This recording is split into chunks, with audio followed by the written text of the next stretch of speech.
കൂട്ടുകാരെ, ഇന്ന് PSC പഠിത്തവുമായി നടക്കുമ്പോൾ നിങ്ങളിൽ പലരും ഒരുപാട് പരിഹാസങ്ങൾ കേൾക്കുന്നുണ്ടാകും അല്ലേ?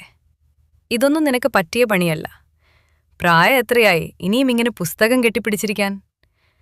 നിനക്കൊക്കെ എവിടെ കിട്ടാനാ സർക്കാർ ജോലി എന്നൊക്കെ ചുറ്റുമുള്ളവർ ചോദിക്കുന്നുണ്ടാകും. എൻ്റെ വലിയമ്മ എന്നോട് പറഞ്ഞത് ഓർമ്മയുണ്ടോ?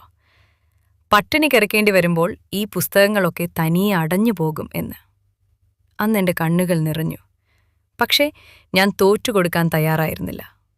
കാരണം എൻ്റെ കൂടെ എൻ്റെ അമ്മയുടെ വിയർപ്പും കഷ്ടപ്പാടുമുണ്ടായിരുന്നു.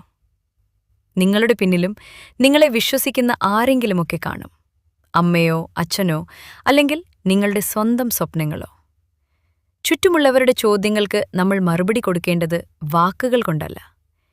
PSCയുടെ റാങ്ക് ലിസ്റ്റിൽ നമ്മുടെ പേര് ഒന്നാമത് എഴുതി ചേർത്തുകൊണ്ടാണ്. പഠിക്കാൻ ബുദ്ധിമുട്ടാണ്, കണക്കുകൾ കട്ടപ്പുകയാണ്, കറണ്ട് അഫയേഴ്സ് തലയിൽ കയറുന്നില്ല എന്നൊക്കെ ഓർത്ത് ആരും വിഷമിക്കേണ്ട. തോറ്റുകൊടുക്കാൻ നമ്മൾ തയ്യാറല്ല. നമ്മൾ ഒരുമിച്ച് പഠിക്കും. ജയൻ സാറിനെ പോലെയുള്ള മികച്ച അധ്യാപകരുടെ ട്രിക്കുകളിലൂടെ കണക്കുകളെ നമ്മൾ എളുപ്പമാക്കും. ഓർക്കുക, കഠിനാധ്വാനം ചെയ്യുന്നവന്റെ കൂടെ മാത്രമേ ഭാഗ്യം പോലും നിൽക്കൂ.